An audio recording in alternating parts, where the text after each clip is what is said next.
Outre-mer News Sport, José Douglas.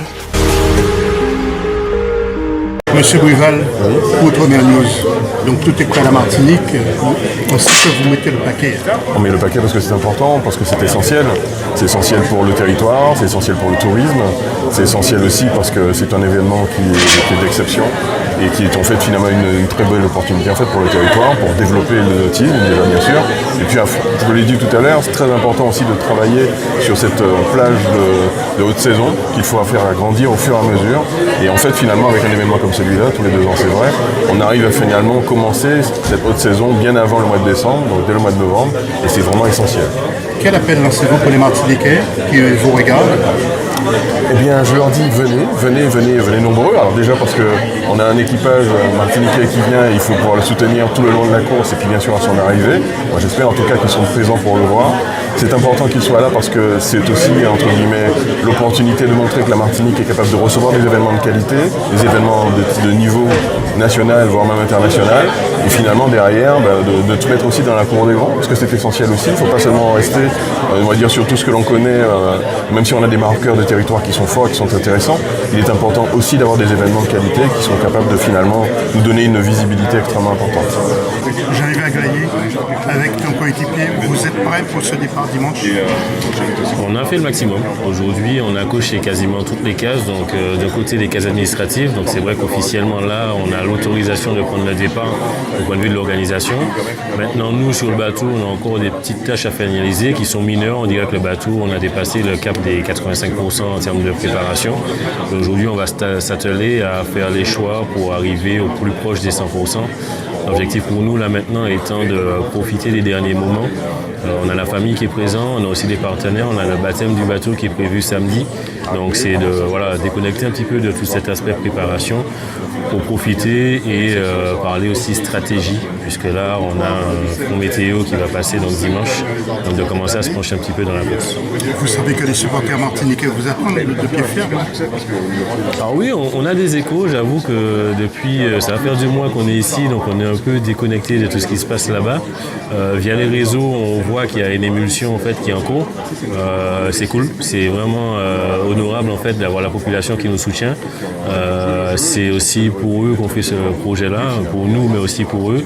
Donc on espère qu'à l'arrivée, on pourra être tous ensemble à célébrer en fait ce premier pas en fait dans la course au large. Jean-Claude, toi et Jean-Jacques Simon, vous aviez une relation très importante. Jean-Jacques est parti. Quel souvenir avez-vous gardé? Surtout de TCI. Ah, mais pas de TCI seulement.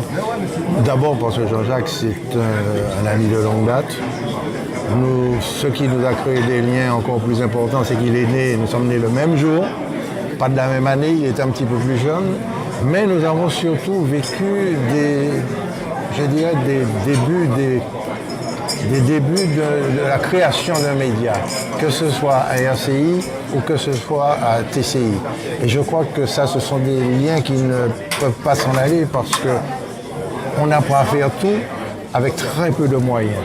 Et je crois que là, il y a eu des liens qui se sont tissés qui font qu'on a été des amis, quoi. Des amis, je dois dire. Et c'est vrai que quand après, on s'est séparés et que je suis resté en Martinique, que lui, il est parti sur l'Hexagone, il a fait son chemin, c'est normal. Lui, il aimait surtout écrire. Il avait une profonde, je dirais, une profonde envie d'écrire sur la Caraïbe. Il a écrit d'ailleurs plusieurs livres sur la Caraïbe. Et puis on s'est un petit peu perdu de vue, mais on ne s'est jamais laissé parce qu'on se parlait, on s'appelait au téléphone régulièrement, des petites conversations, tu vas bien, oui ça va. Et on devait se voir juste avant malheureusement qu'il soit rentré à l'hôpital. Et puis après la maladie a gagné.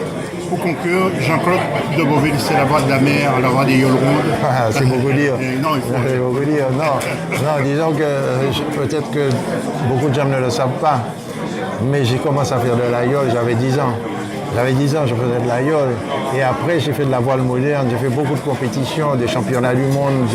J'ai fait énormément de compétitions, que ce soit en 470, que ce soit en Fly Dutchman, qui est un bateau olympique, en soling, en requin, en croiseur, en sunfish. J'ai fait des championnats du monde en sunfish. Donc, c'est tout ça qui m'a ouvert à la voile à cet amour que j'ai pour la mer d'ailleurs, pas la voile seulement, la mer, parce qu'il y avait la pêche, il y avait la mer, et puis il y avait le fait qu'on est une île, et que quand on est dans une île, il faut se réapproprier la mer. Je crois que c'est ce qui compte.